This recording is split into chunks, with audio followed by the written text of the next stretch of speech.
Fai un ratiño aí en Allariz, estamos falando de familia, de amigos, estás precisamente aí con dous dos seus amigos, non?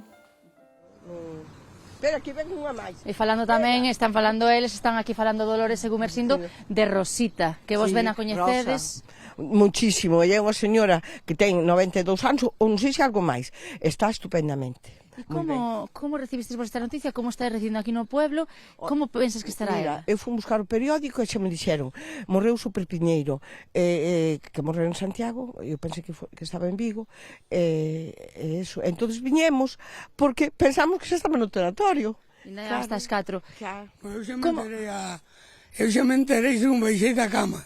Puxen a televisión galega e xa estaba dando.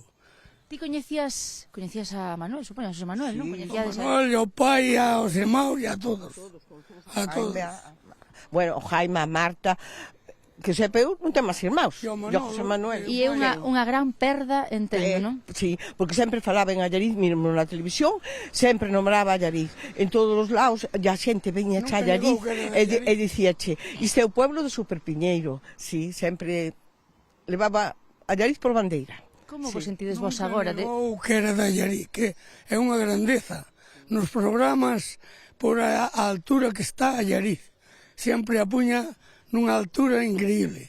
Non puidestes falar, Dolores, con Rosa ainda? No, mira, eu só salín para coller o periódico e nin puxo na televisión ni nada, e agora teño que ir facer a comida porque me fai falta un tempo para as 3 minutos. Vas vir despois aquí? Sí, se non veño hoxe, veño mañá, e mañá o entierro, home, sin faltar. Moitos veciños, supoño que o querido por... Muchísimos, digo che que o pueblo inteiro, sí. É que a xente, a ver, moita enteraríase e outra ainda non se enterou, pero xa verás a tarde cando veña, sí. Bueno, seguides co dolor, supoño que isto é algo... Unha pena que é moi grande para o pueblo. Sí. O pueblo quería todo o mundo, quería moito de todo Cristo, lle vía os programas, e todo Super Piñeiro. Eu xa traballei na Ferreira, o pai era ferreiro, traballei sempre ali nas Forxas Diles, de maravilla, Carrosa. Quedamos cun bo recordo dele, Carrosa moi amigos.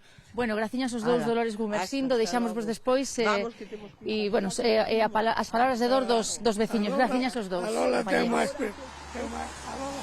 Ese dor, ese cariño, non? Como non pode ser de outro xeito de todos os veciños,